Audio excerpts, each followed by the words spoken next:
ఆంధ్రప్రదేశ్ రాజకీయాలు మరోసారి విమాన ప్రయాణ ఖర్చులు వివాదంలో వేడెక్కాయి.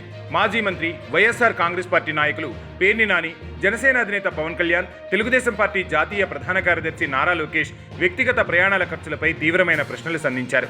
ఈ ప్రశ్నకు సమాధానం చెప్పే ధైర్యం వారికి ఉందా అంటూ సవాల్ విసిరారు. ప్రస్తుతం ఈ సవాల్కు సంబంధించిన వీడియో రాజకీయ వర్గాల్లో మరియు సోషల్ మీడియాలోనూ వైరల్ అవుతుంది. పేర్ని నాని ప్రధానంగా ఇద్దరు నాయకులపై దృష్టి సారించి వారి ప్రయాణాలకు అవుతున్న భారీ ఖర్చుల మూలాన్ని నిలదీశారు.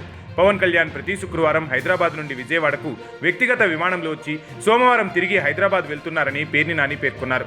ఈ ఒక్క రానుపోను వ్యక్తిగత విమాన ప్రయాణ ఖర్చు అక్షరాల 20 లక్షలుగా ఉంటుందని ఆయన ఆరోపించారు.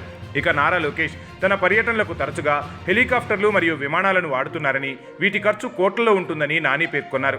ప్రజల సొమ్ము కాదంటే ఈ భారీ ఖర్చులు ఎక్కడి నుంచి వస్తున్నాయో స్పష్టం చేయాలని పేర్ని నాని డిమాండ్ చేశారు. ఈ ఖర్చులు ప్రభుత్వ సొమ్ము కాకుండా మీ వ్యక్తిగత జేబుల్లోంచి కడుతున్నారా? ఒకవేళ జేబుల్లోంచి కడుతున్నట్లయితే ఆ డబ్బు ఎవరిది? ఎవరైనా బినామీలు ఈ ఖర్చులను భరిస్తున్నారా? లేక తెలుగుదేశం పార్టీకి సంబంధించిన హెరిటేజ్ సంస్థ నుంచి ఈ నిధులు వెళ్తున్నాయా?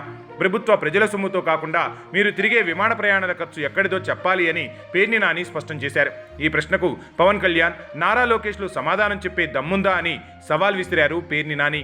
లోకేష్ గారి బ్యాచ్ అంతా మాట్లాడుతున్నారు. ప్రజల సొమ్ము నయా పైసా ఖర్చు లేకుండా లోకేష్ విమానంలో తిరుగుతున్నాడని. నేను ఒక సామాన్యుడిగా ప్రశ్నిస్తున్నాను. లోకేష్ గారు లేదా పవన్ కళ్యాణ్ గారు, మీరు తిరిగేటువంటి విమానాలు ఖర్చు ఎవరు పెడుతున్నారు? జనం సొమ్ము కాదు, ఎవరి సొమ్ము అది? ఎవడొకడు డబ్బు కట్టకుండా విమానం గాల్లోకి లెగదు కదా. అంటే మీరు ఎవరన్నా బినామీల్ని పెట్టుకుని బినామీల చేత విమానాలు కొనిపించి తిరుగుతున్నారా ఫ్రీగా? లేదా రూపాయి లేకుండా మీకు విమానాలు పెట్టేవాడు ఎవడో? ఎందుకు పెడుతున్నారు? వైజాగ్ లో 50 కోట్లు విలువ చేసేటువంటి ఎకరం భూమిని 90 పైసలకు తీసుకుంటున్నటువంటి బుర్సా ఇట్లాంటి కంపెనీలు వాళ్ళు పెడుతున్నారా? ఛాలెంజ్ చేస్తున్నాను. నయా పైసా ప్రజల సొమ్ము లేకుండా తిరిగితే మీ అకౌంట్ లోంచి డబ్బులు కడుతున్నారా? హెరిటేజ్ నుంచి కడుతున్నారా? పవన్ కళ్యాణ్ గారు జేబులోంచి కడుతున్నారా? బయట పెట్టండి. మీరు హైదరాబాద్ నుంచి విజయవాడ రావాలంటే కనుక 6,000 రూపాయల టికెట్ తో రావాల్సినటువంటి విమాన ప్రయాణం శుక్రవారం సాయంత్రం 10 లక్షలు, సోమవారం పొద్దున 10 లక్షలు. అంటే వారానికి 20 లక్షల రూపాయలు మీ మీద ఖర్చు పెడుతున్నాడు ఎవడో. ఛాలెంజ్ చేస్తా, మీ అకౌంట్ లోంచి ఉంటే కనుక మీరు చూపించండి. చంద్రబాబు నాయుడు అంటే కొత్త హెలికాప్టర్ ఎవడో బినామీ పేరు మీద కొన్నారు. చంద్రబాబు నాయుడుకి హక్కు ఉంది, అధికారం ఉంది ముఖ్యమంత్రి హోదాలో. మీకు హక్కు లేదు, అధికారం లేదు, కానీ ప్రభుత్వ డబ్బులు కాదని డబ్బాలు కొడుతున్నారు కదా. మరి ఎవడ డబ్బులు ఎవడు కడుతున్నాడని అడుగుతున్నాను. చెప్పే ధైర్యం మీకుందా?